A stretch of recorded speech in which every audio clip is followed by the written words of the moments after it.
तुम्ही त्या माणसांसोबत होता म्हणून आम्ही तुम्हाला अटक केली होती, पण आता तुमचा या गुन्ह्याशी काहीही संबंध नसल्यामुळं तुम्हाला सोडण्यात येते.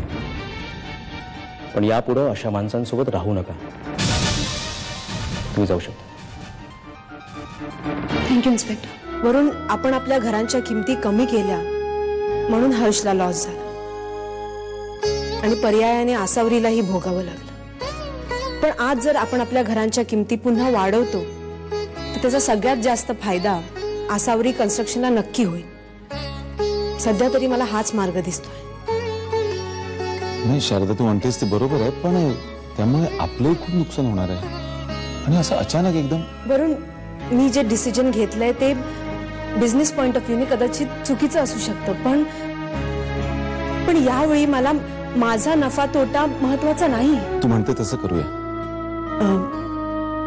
आणखी एक रिक्वेस्ट होती. बोल ना. आपण हर्षवर्धनवरची कंप्लेंट मागे घेऊया. नाही शारदा, नाही, अजिबात मान्य नाहीये मला हे. हर्षवर्धनला इतक्या सहजासहजी सोडायचं म्हणजे. वरून प्लीज, आपली दुश्मनी हर्ष बरोबर आहे, आसावरी बरोबर नाही. ती या सगळ्यात भरडून निघालं नको. आम्ही आमच्या गुरुजींना विचारून साखरपुड्याची तारीख नक्की केली आहे. म्हणजे त्यांचं म्हणणं आहे की 2 दिवसांनी चांगला मुहूर्त आहे. 2 दिवसांनी? काही प्रॉब्लेम आहे का? प्रॉब्लेम असा काही नाही, फक्त म्हणजे इतक्या लवकर सगळी तयारी करायची म्हणजे थोडंसं. तयारी कसली करायची? त्या घरच्या घरी साखरपुडा करायचा आहे. इन्स्पेक्टर साहेब, शारदा राजांना त्यांची तक्रार मागे घ्यायची. त्यांनी हर्षवर्धन भोसलेविरुद्ध जी कंप्लेंट नोंदवली होती ती त्यांना मागे घ्यायची. हवालदार, हर्षवर्धन भोसलेंना सोडा.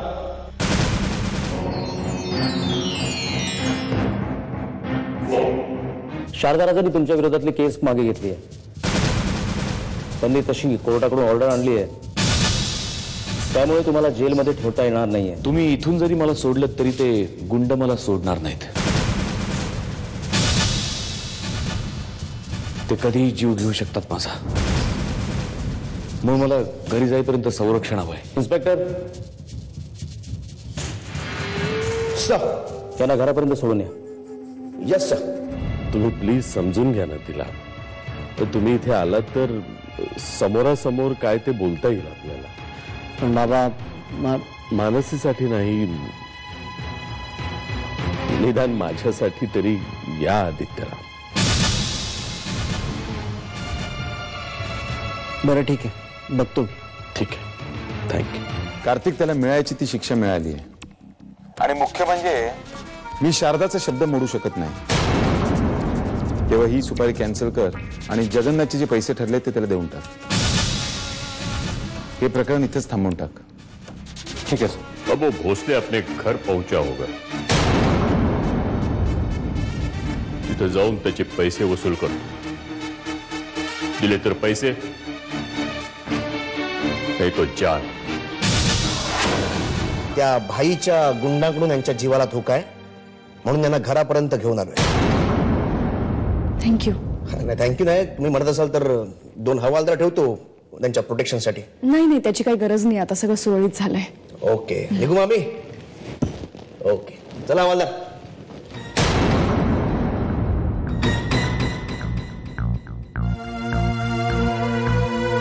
शार्दूल हर्षवर्धन भोसलेंचाच मुलगा आहे. तुम्ही रिपोर्ट नीट चेक केलाय ना? हो, आमच्या इथे कॉम्प्युटरमध्ये सगळ्या नोंदी असतात. त्यावरूनच दुसरा रिपोर्ट खरा आहे हे सिद्ध होतं.